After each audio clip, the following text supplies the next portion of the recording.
Ini nanti tanggal nomor 2 ya. Nomor 1.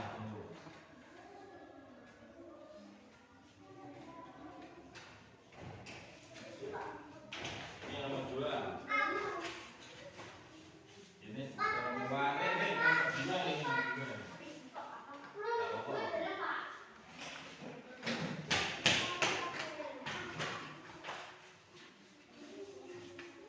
Terus itu bisa itu.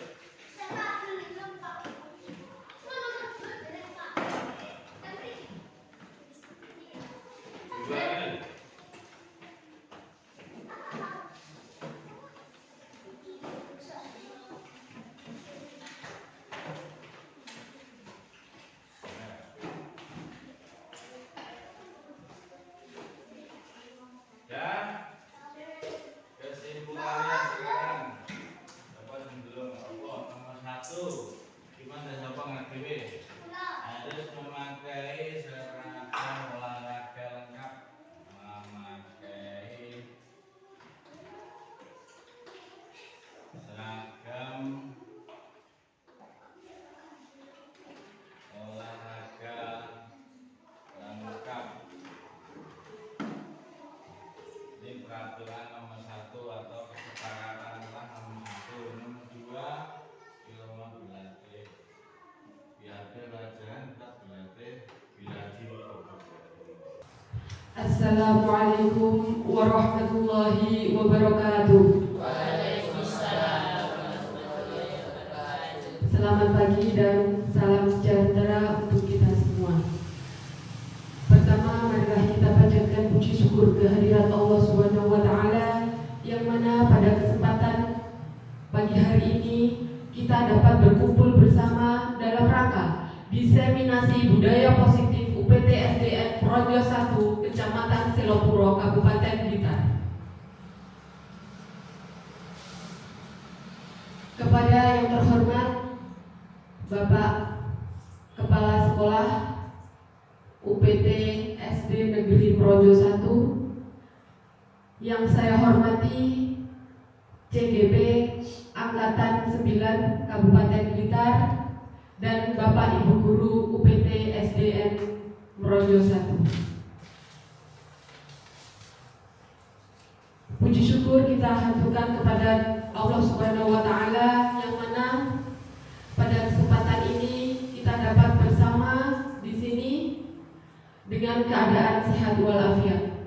Shalawat dan salam tetap kita curahkan kepada junjungan kita Nabi Agung Muhammad Sallallahu Alaihi Wasallam yang telah kita nanti-nantikan syafaatnya inhada ila yaumil qiyamah.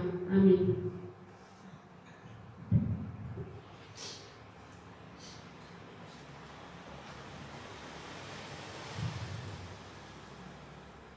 Untuk mengawali acara kita pada pagi hari ini, marilah kita buka dengan bacaan basmalah. Semoga acara pada pagi hari ini dapat berjalan dengan lancar. Bismillahirrahmanirrahim. Selanjutnya yaitu sambutan dari Bapak Kepala Sekolah, yaitu Bapak Imam Musta'in. Kepada beliau disilakan.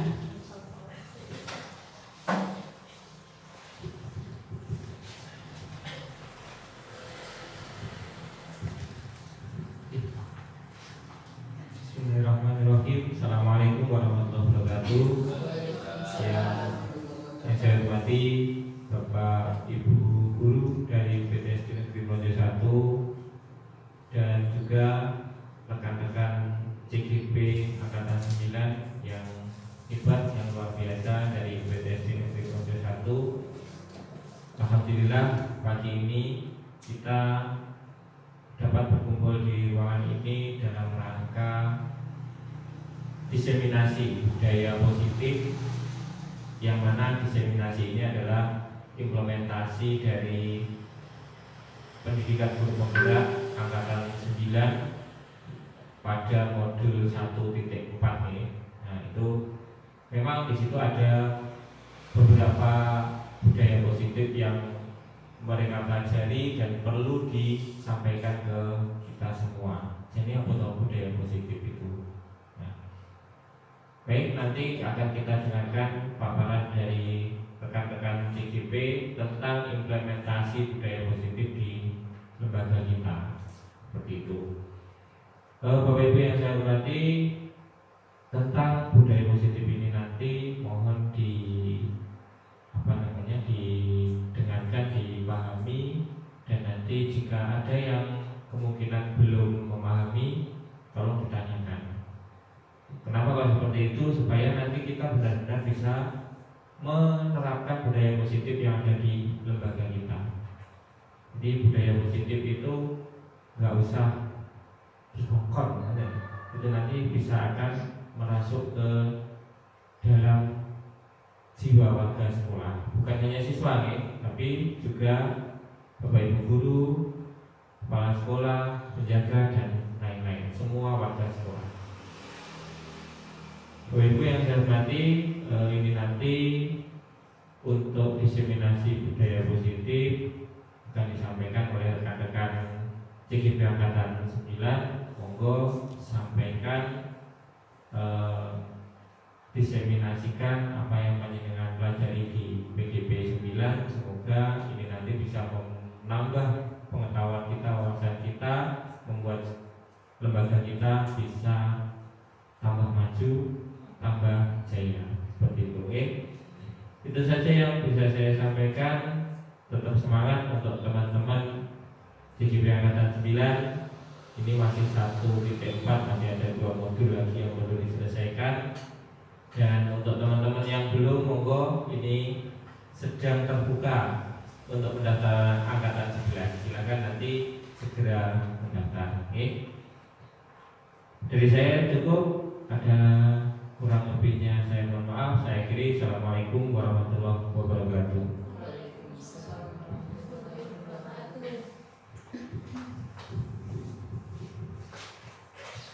Demikian tadi sambutan dari Bapak Kepala Sekolah. Kami sampaikan terima kasih.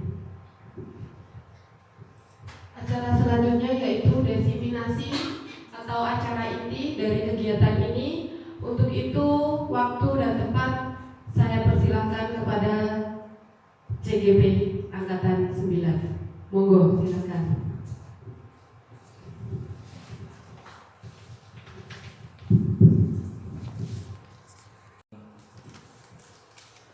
Assalamualaikum warahmatullahi wabarakatuh.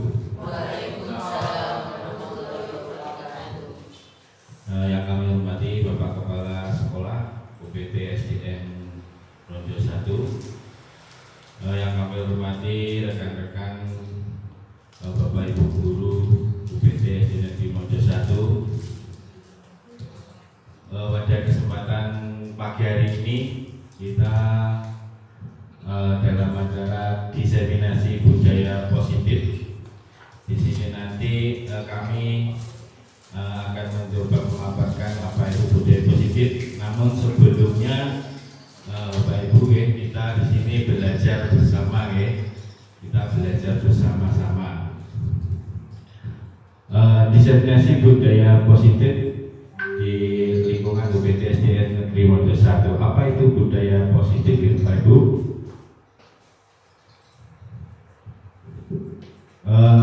Tujuan pendidikan menurut Ki Hajar Dewantara, tujuan pendidikan adalah menuntut segala kodrat yang ada pada anak-anak agar mereka dapat mencapai keselamatan dan kebahagiaan yang setinggi-tingginya, baik sebagai manusia maupun anggota masyarakat. Oleh sebab itu, pendidik itu hanya dapat menuntut tumbuh atau hidupnya kekuatan kodrat yang ada pada anak-anak agar dapat memperbaiki lakunya, bukan dasarnya. Jadi kita sebagai pendidik, Bapak Ibu, anak-anak itu sudah mempunyai kodratnya masing-masing. Tugas kita yaitu hanya menuntun. Anak-anak itu sudah mempunyai cita-cita masing-masing, sudah mempunyai kodrat masing-masing. Mungkin misalkan ada yang punya cita-cita jadi dokter. Ya, jadi kita hanya menuntun untuk menuju ke cita-cita tersebut. Kita tidak bisa menjadikan anak itu harus jadi apa, tidak bisa. Dan biasanya hanya menuntut. Baik, selanjutnya Bapak Ibu, apa itu budaya positif? Budaya positif sekolah yaitu nilai dan kebiasaan di sekolah yang berpihak pada murid agar mereka berkembang menjadi pribadi yang kritis, penuh hormat dan bertanggung jawab sesuai dengan profil belajar Pancasila. Nah, budaya positif di sekolah kita yang selama ini sudah berjalan budaya positif ya Pak Ibu. Kira-kira apa aja yang sudah berjalan di sekolah kita? Ya mungkin pembiasaan pagi ya 5S, salam, salam, sapa ya.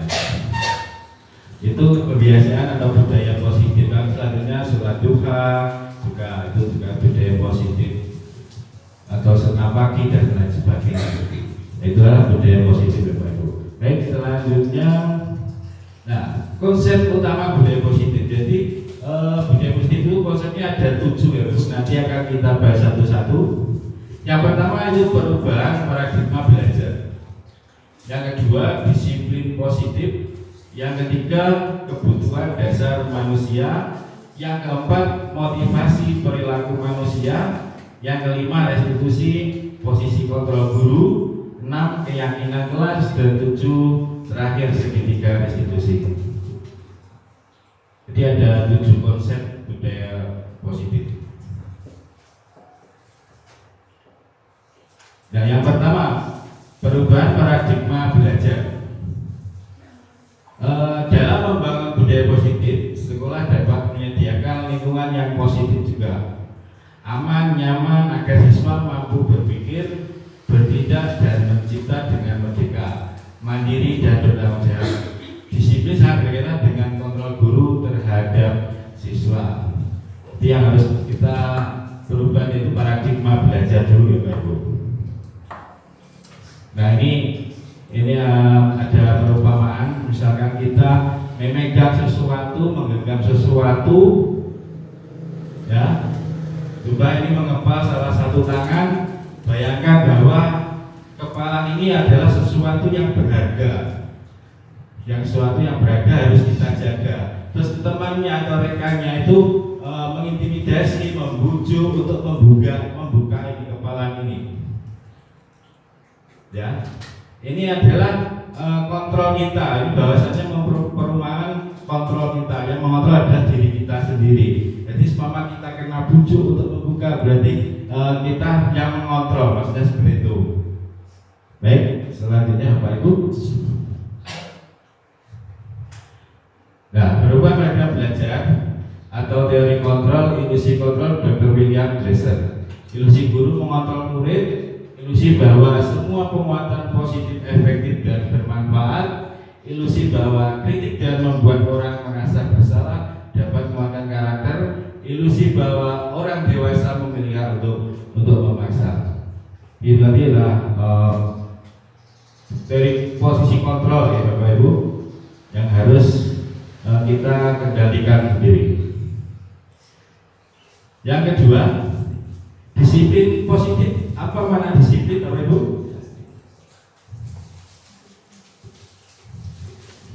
Nah, di sini adalah pengertian dari disiplin. Berasal dari bahasa Latin disiplina yang artinya belajar. Mana asal dari kata ini berkonotasi dengan disiplin diri dari murid-murid. Disiplin diri buat orang menggali potensinya menuju sebuah tujuan apa yang dihargai. Namun dalam budaya kita, makna kata disiplin telah berubah menjadi sesuatu yang dilakukan seseorang pada orang lain untuk mendapatkan kepatuhan. Kecenderungan umum adalah menghubungkan kata disiplin dengan ketidaknyamanan, bukan dengan apa yang kita hargai atau mencapai sesuatu tujuan mulia.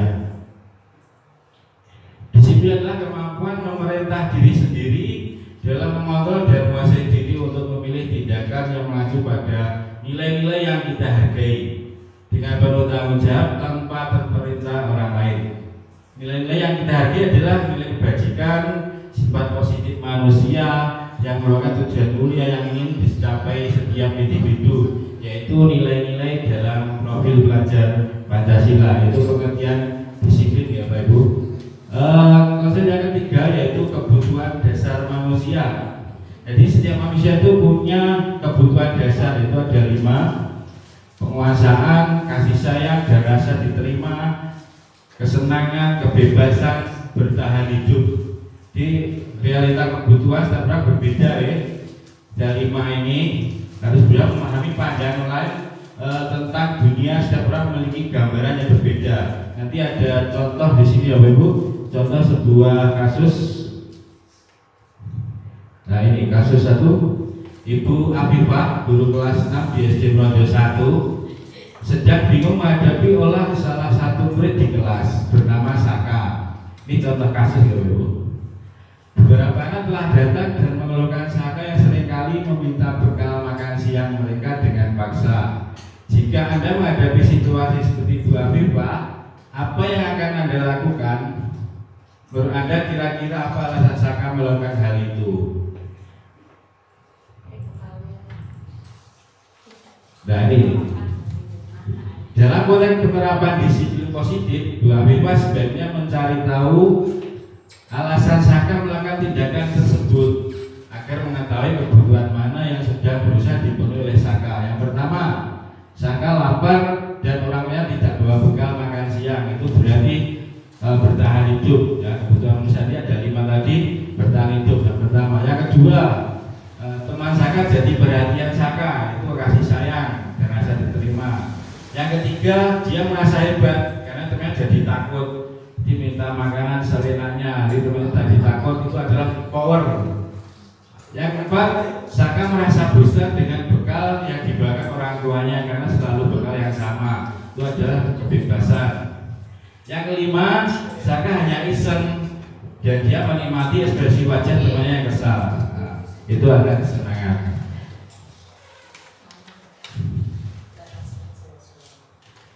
Baik, selanjutnya yang keempat yaitu motivasi perilaku manusia.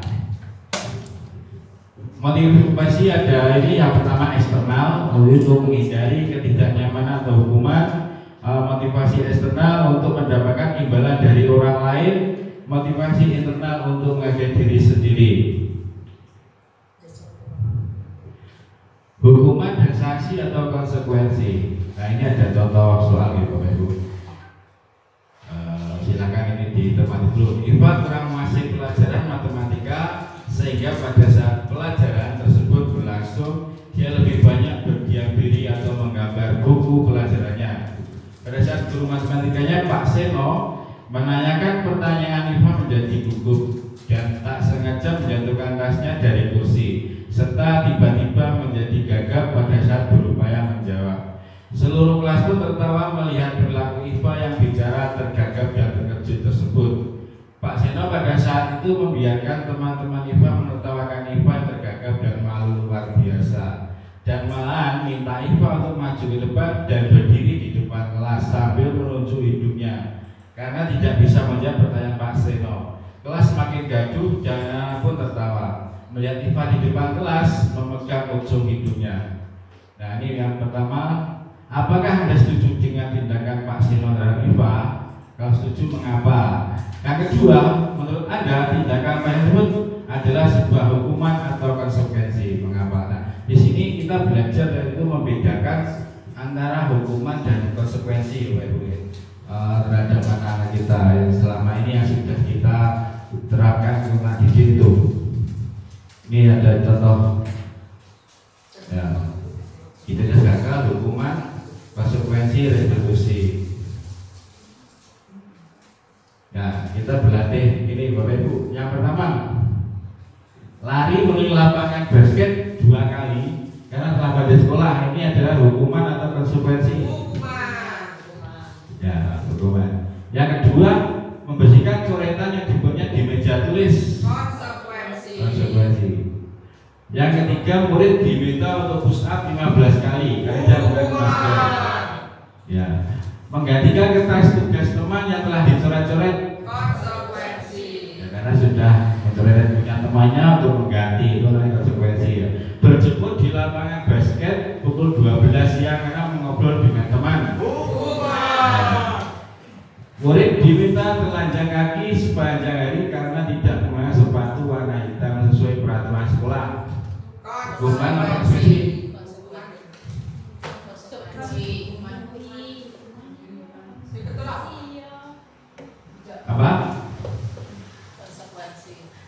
konsekuensi. Yang terakhir berdiri di depan kelas sambil mengangkat kaki satu karena tidak bisa menjawab pertanyaan. Hukuman apa sih? Ya, kita lihat di sini. Nah.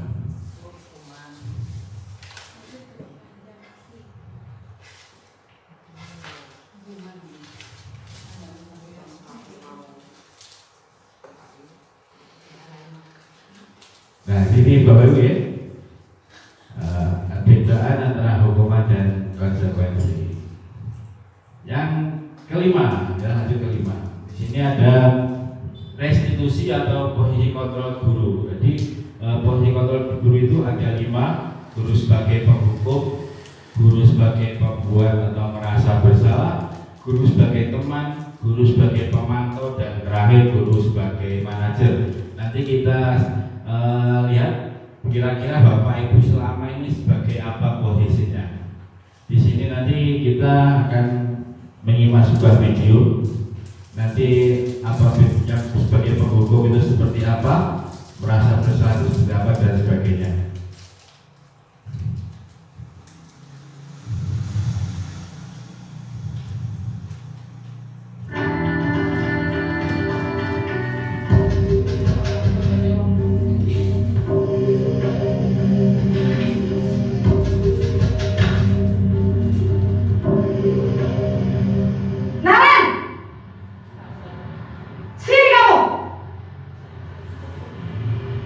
Selamat pagi, Bu. Selalu terlambat. Kamu deh, pasti terlambat. Maaf, Bu. Saya Apa? Apa coba? Alasan kamu apa lagi? Kapan sih kamu tidak terlambat? Malas sekali ya kamu jadi anak. saya Dasar pemalas. Gak kapok-kapok sih kamu. Sudah berapa kali terlambat? Sana, kamu keliling lapangan basket 2 kali. Kenapa saya harus keliling lapangan basket, Bu? Kenapa? Kamu melawan ibu? Berani-beraninya jawab. Sudah terlambat, masih berani jawab pula. Sekarang, keliling lapangan basket 5 kali sekalian. Biar kapok. Cepat. Pergi sana ke lapangan basket. Jadi yang kedua, membuat atau merasa bersalah. Contohnya seperti ini.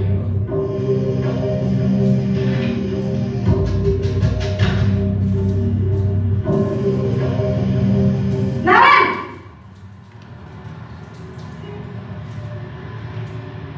Selamat pagi, Bu. Naren. Kamu kenapa terlambat lagi, nak? Ya Tuhan, Naren. Kamu senang ya bikin ibu susah ya? Kalau kamu terlambat lagi, nanti ibu yang ditegur bapak kepala sekolah, nak. Disangka ibu tidak bisa membina kamu. Duh, gimana ini? Maaf, Bu. Duh, Gusti Naren. Kamu suka ya kalau ibu ditegur bapak kepala sekolah? Terus, sekarang ibu harus tulis apa ini di buku absen? Ini kamu sudah sering terlambat loh. Ibu harus apa coba? Maaf, Bu.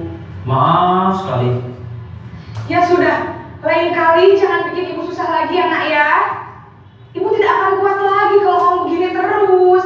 Bisa jantungan kalau ibu ditegur bapak kepala sekolah. Sana cepat ke kelas. Maaf ya, Bu. Maaf sekali. Ya, itu yang kedua. Posisi pembuat rasa bersalah berbicara dengan nada tenang. Yang ketiga nih, posisi teman. Jadi teman.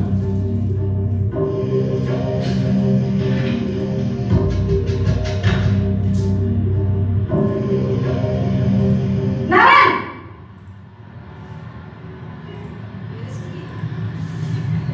Selamat pagi, Bu. Wah, sudah jam berapa ini, nak? Terlambat lagi ya, sayang. Iya, Bu. Habis ibu saya lupa bangunkan saya, Bu. Kamu malah menyalahkan ibu kamu. Kamu bukannya anak yang larinya paling kencang. Kok terlambat sih? Iya, Bu. saya memang terlambat bangun tadi. Jadi biarpun saya lari kencang, tetap gak kekejar, Bu. Ya sudah sana, nanti lain kali larinya lebih kenceng lagi ya, biar gak terlambat lagi. Bikin seneng ibu, demi ibu. Bisa kan? Bisa lah, Bu. Ya sudah sana masuk kelas, ibu beresin urusan absen kamu. Kamu ini ada-ada saja. Di posisi pemantau atau monitor yang keempat.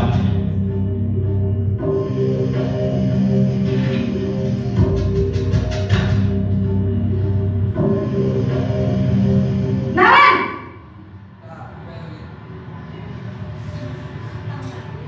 Selamat pagi, Bu. Naren, apa peraturan sekolah kita tentang jam berapa kita harus masuk sekolah, nak? Kita harus di sekolah jam 7, Bu. Iya betul, sekarang sudah jam 7.20. Naren sudah tahu konsekuensinya jika terlambat hadir. Paham, Bu. Saya harus tinggal kelas pas jam istirahat selama 20 menit. Iya benar, konsekuensinya demikian. Jadi nanti jam 9.30 pas istirahat, kamu harus tinggal di kelas, kerjakan tugas tambahan untuk ketertinggalan kamu, ya? Baik, Bu.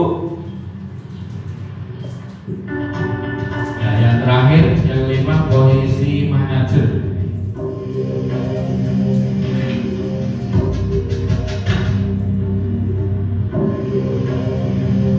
Naren!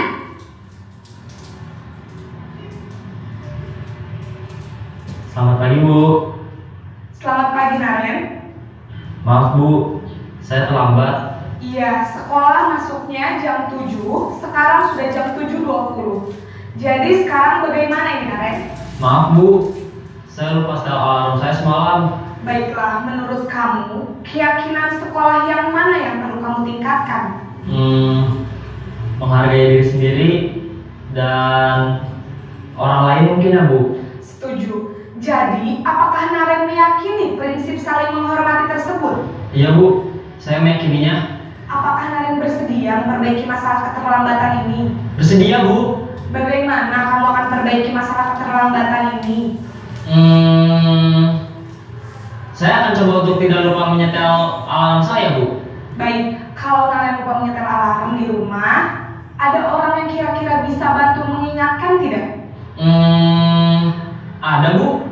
Kakak saya, Kak Emma. Ada lagi selain Kak Emma? Selain Kak Emma, ada ibu saya. Baik, jadi yang mengingatkan Naren adalah Kak Emma dan ibu kamu, ya? Kira-kira akan mulai setel alarm kapan nih, Naren? Setelah pulang sekolah, akan segera saya lakukan. Baik, jadi Naren akan setel alarm untuk bangun besok pagi dan akan diingatkan oleh kakak dan ibunda Naren, ya? Ada lagi yang mungkin perlu dilakukan, Naren? Agar tidak terlambat bangun lagi. Tidak ada, Bu. Baik, Naren. Terima kasih untuk kerjasama kamu. Sekarang kamu perlu kembali ke kelas untuk belajar. Baik, Bu. Terima kasih. Ya, baik Bapak Ibu, tadi kira-kira Bapak Ibu seperti apa yang sudah diterapkan posisinya? Manajer, teman, atau yang lainnya? Nah, posisi Bapak Guru ada tadi seperti video ya. Saya tegas sekali dengan kamu, itu adalah membuat atau merasa bersalah.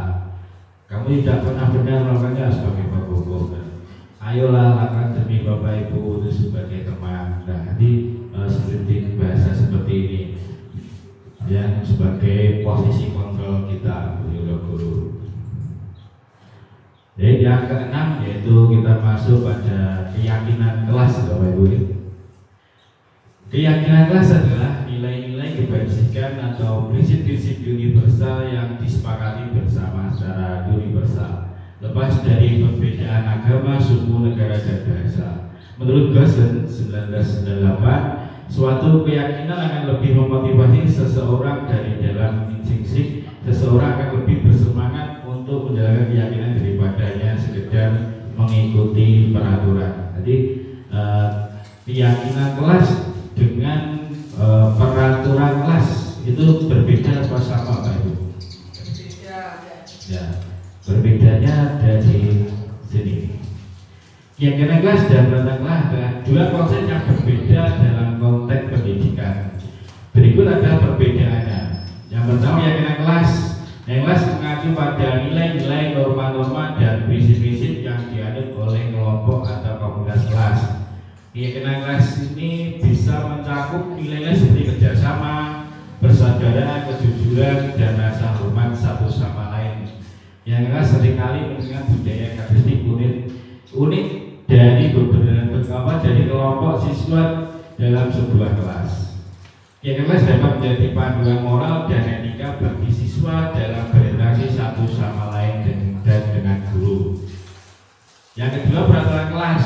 Kelas adalah aturan atau tata tertib yang ditetapkan oleh guru atau sekolah untuk menjaga kedisiplinan, ketertiban, dan lingkungan pembelajaran yang aman di dalam kelas. Ya, kalau peraturan kelas itu bersifat formal, dan tertulis, dan mereka dapat mencakup aturan tentang perilaku, tata krama, penilaian, dan sebagainya. Jadi dengan kata lain, keyakinan kelas lebih bersifat budaya dan sosial. Jadi sementara peraturan kelas lebih bersifat hukum dan administratif. Nah, nanti Bapak Ibu untuk biasanya membuat keyakinan kelas itu memasuki ajaran baru gitu ya. Kita membuat keyakinan kelas atau nanti yang dibuat oleh anak-anak di kelas masing-masing. Ini ada diagram budaya positif, lingkungan positif, keyakinan kelas, dan peraturan kelas.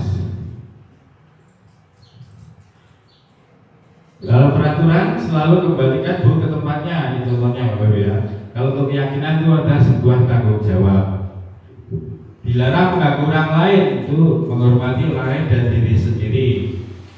Kalau sebuah peraturan hadir di sekolah 15 menit sebelum pembelajaran dimulai, itu keyakinan kelasnya atau nilai kebajikannya adalah menghormati orang lain, komitmen pada tujuan berkomitmen. Peraturannya dilarang melakukan kekerasan, itu adalah keselamatan menghargai orang lain. Dilarang menggunakan narkoba, kesehatan. Nah, ini sampai bawah Bapak Ibu. Untuk selanjutnya, pembentukan keyakinan kelas. Keyakinan kelas bersifat lebih abstrak daripada peraturan yang lebih rinci dan konkret. Keyakinan kelas berupa pernyataan universal. Pernyataan keyakinan kelas dibuat dalam bentuk positif. Keyakinan kelas hendaknya tidak terlalu banyak sehingga mudah diingat dan dipahami. Keyakinan kelas sebaiknya sesuatu yang dapat diterapkan di lingkungan tersebut. Semua warga kelas berkontribusi dalam pembuatan keyakinan kelas lewat kegiatan curah pendapat. Bersedia meninjau kembali keyakinan kelas dari waktu ke waktu. Nanti ada dokumen pembuatan. Nah, ini dokumentasi pembuatan keyakinan kelas, Ibu. Jadi anak-anak nanti dibuatkan, dikasih semacam kertas untuk menulis kira-kira apa keyakinan kelas yang mereka usulkan.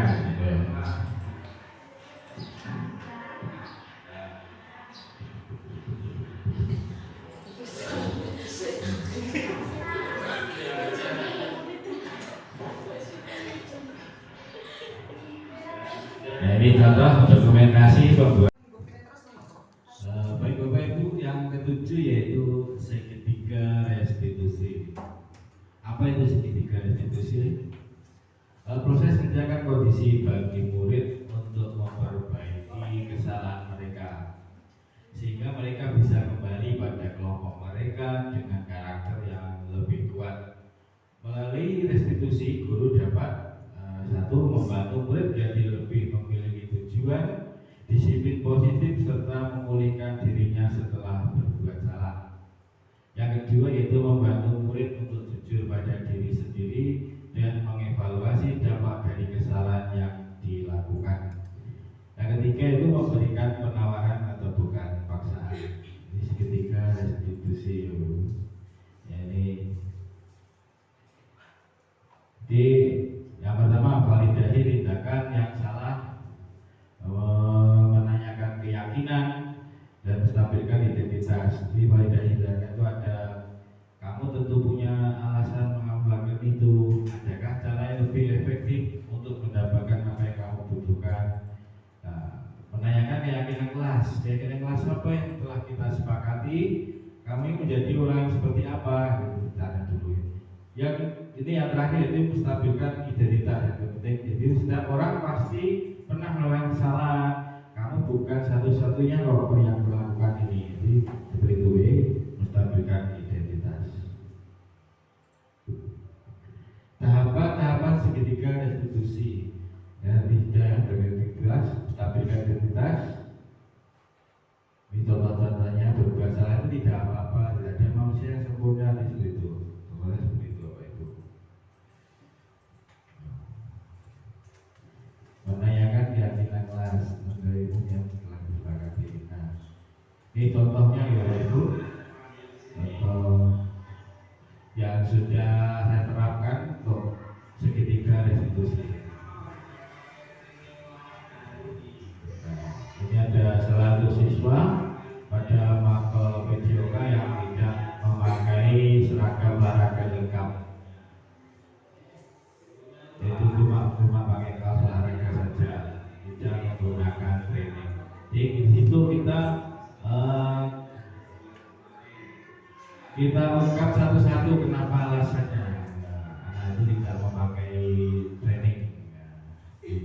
Contohnya seperti itu. Baik, Bapak Ibu, dari 7 tadi apakah ada pertanyaan? Ya, cukup ya. Kalau sudah, mungkin itu yang dapat kami sampaikan dari awal sampai akhir. Bila ada kurang lebihnya, mohon maaf. Sekian, wassalamualaikum warahmatullahi wabarakatuh. Waalaikumsalam warahmatullahi wabarakatuh.